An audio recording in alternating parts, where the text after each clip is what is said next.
Just so you know, this show is about scary stuff. So don't say I didn't warn you guys. And remember, don't be scared.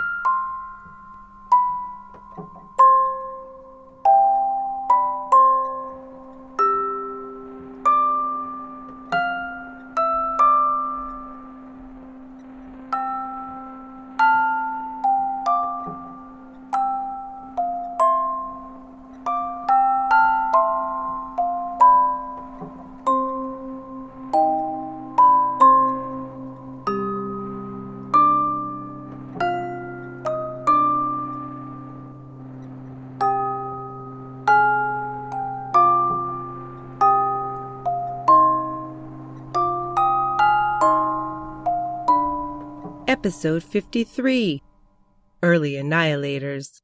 War Baby here with another episode of Murderous Minors. Family annihilators are individuals who kill most or all of their immediate family members. Statistically, we generally see the majority of these cases in the news being perpetrated by white males in their 30s. But of course, kids can fall under this umbrella too. The act of familicide is sometimes followed by the suicide of the perpetrator, but that's not true for any of our cases this time. Though such cases often involve a history of domestic disturbance or anger issues, only one case today seems like it might. And though there generally appeared to be a triggering incident leading up to these explosive tragedies, only one of our cases today may have had one. The other cases leave us with only utter speculation and confusion. Although we usually cover cases that have reached a conclusion, the shocking nature of these two separate killing sprees that took place within the past 10 days compel me to go over what we know so far. The final case took place in early September 2019 and is hauntingly similar. If the kids are tried as adults, I will update each case as it moves through the court system. If it stays in family court or the juvenile system, we may not know what happens right away. On this episode of Murderous Minors, we start with two very recent cases of young family annihilators. Motive unknown. The Haney family of Grantsville, Utah are described as a happy and outgoing family with strong ties to the Church of Jesus Christ of Latter-day Saints. Grantsville, located roughly 35 miles west of Salt Lake City, enjoys a small population under 12,000. Colin, 50, and Alejandra, 53, head the family, which includes 5 kids, all born in Bountiful, Utah. Daniel was away attending college with 16-year-old CJ, 15-year-old Alexis, 14-year-old Matthew, and 12-year-old Milan still at home with their folks. Those who knew them described the Haney kids as quiet, shy, and intelligent. Alexis, 15, loved to play the piano and was a talented artist. A freshman at Grantsville High School, she played goalie on the junior varsity soccer team. Matthew, 14, a great chess player, was an overall competitive kid who enjoyed wrestling and Star Wars. He lived by the motto of taking the high ground. In 8th grade at Excelsior Academy, his 12-year-old sister Milan also attended and she was in the 7th grade. A feisty girl, she enjoyed immersing herself in the worlds of her beloved superheroes. Milan's sport was volleyball and she was known for encouraging her peers and creating awesome art with her sister Alexis. The Haney family, firmly ensconced in their faith, welcomed home eldest Daniel from his missionary service in El Salvador in 2015. Now 24 and attending Utah Valley University, Danny had been out of the house for a while, leaving 16-year-old Colin Jeffrey, known as CJ, the eldest kid in the home. Although homeschooled in the past, the Haney kids had attended charter school before settling in at their public schools for junior high and high school. On Friday, January 17, 2020, it was reported that CJ Haney stayed home from school in order to carry out the planned massacre of his family. Around 1 p.m., reports indicate that CJ ambushed his 53-year-old mother and 12-year-old sister Milan, shooting them multiple times in the head, neck, and upper body. 2 hours went by before 15-year-old Alexis came home from school, greeted by a barrage of fatal gunshots to the upper body and head. An additional 3 hours passed before 14-year-old Matthew arrived home.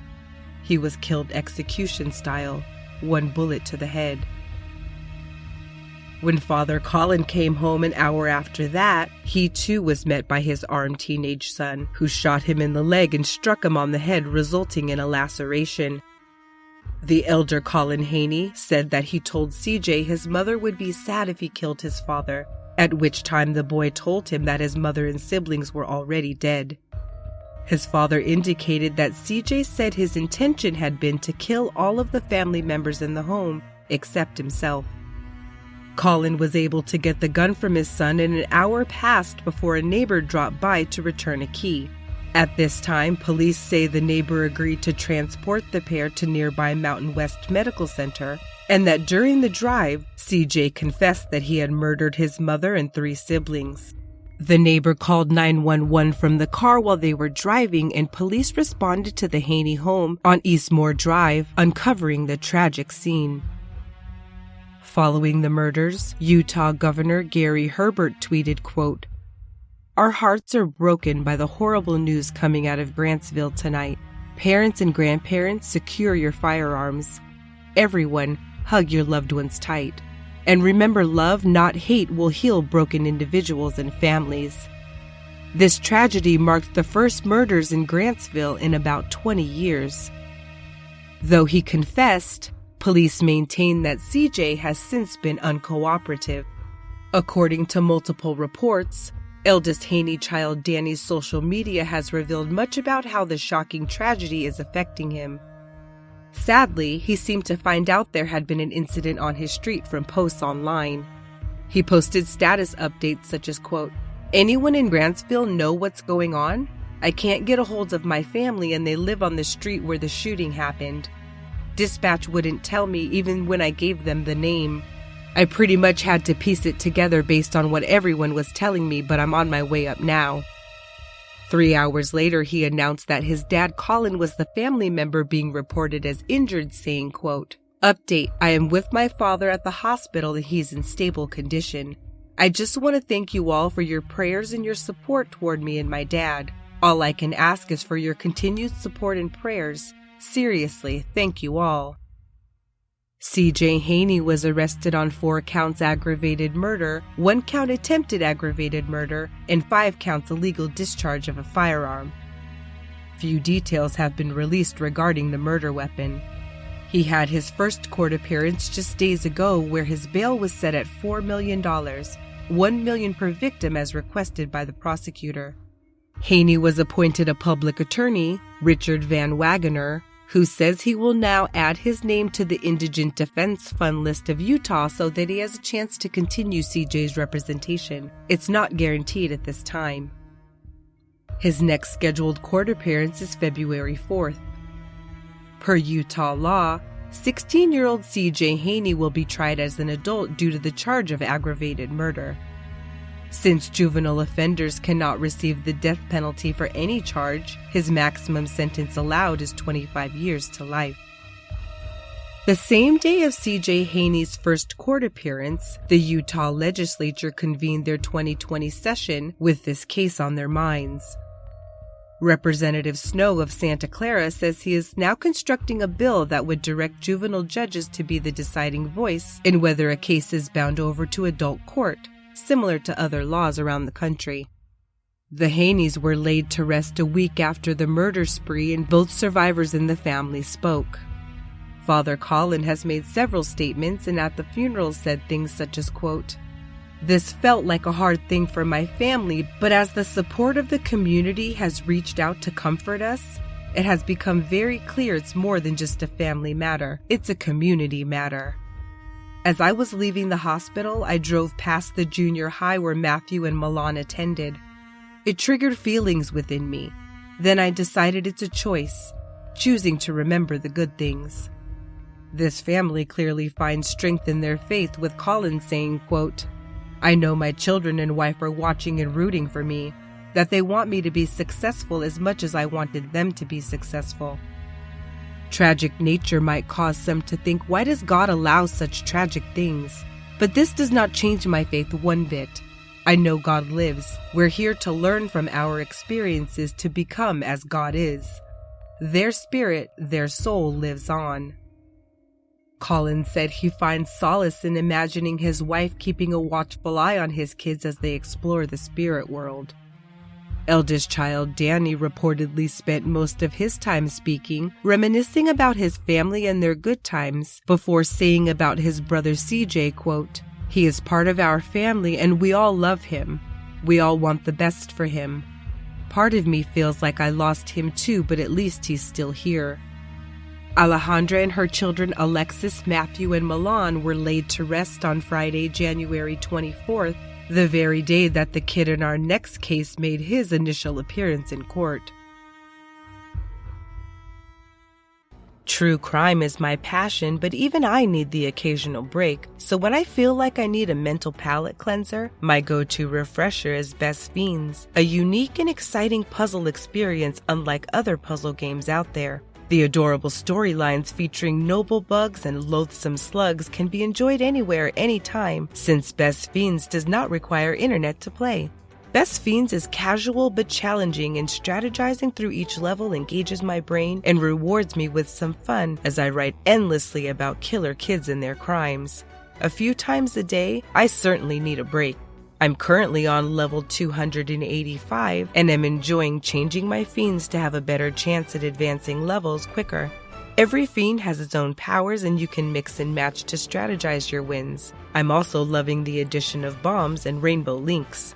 Best Fiends updates the game monthly with new levels and events, so it never gets old. They treat the game like a service for its players. The lighthearted theme and colorful visual style keeps me engaged and entertained, and I bet it will do the same for you. Engage your brain with fun puzzles and collect tons of cute characters. Trust me, with over 100 million downloads, this 5-star rated mobile puzzle game is a must-play. Download Best Fiends free on the Apple App Store or Google Play. That's friends without the R. Best Fiends. Just days prior to the Haney family funeral, Landon Hudson Durham, also 16 years old, made his initial court appearance in Talladega County, Alabama. He was apprehended at around 8 a.m. Wednesday morning, January 22nd, after police issued a bolo for the family vehicle. The manhunt began when relatives of 36-year-old Holly Durham were unable to reach her all day, Tuesday, January 21st, 2020. By late evening, the two relatives visited the family's home on Roy Lackey Lane in Munford, Alabama, and were met with a disturbing scene. Holly and her 13-year-old twins Branson and Barron had been stabbed to death. 911 was called around midnight, and authorities were notified that the oldest of the family's kids, 16-year-old Landon Hudson Durham, wasn't there. According to Heavy.com, Holly's Facebook page indicates that she's been engaged to a guy named Ben since 2015, and that the boy's father is in the United States Army and lives in Texas. She posted a lot about her boys, including photos with loving captions and excitement over their achievements. One photo shows a group of teen boys posing with what looks to be medieval-type swords. Typical teenage boy kind of stuff. So, the only person seemingly missing from the home was Landon, about which not much has been released publicly. What we do know about him, however, is that he allegedly slaughtered his mother and twin younger brothers around 3 a.m. Tuesday. It appears he then went back to sleep before getting up and attending classes at Munford High School as usual. It is currently unknown what transpired between the end of the school day and when Landon was apprehended, but following that late-night 911 call, the Be on the Lookout bulletin was issued, letting officers know that the teen could be armed with knives or swords. Ultimately, a Cherokee County investigator spotted Durham on County Road 71, about 55 miles away from Munford. He was apprehended in a restaurant parking lot, but police have not yet released a motive. 16-year-old Landon Durham was arrested and charged with capital murder, which involves the murder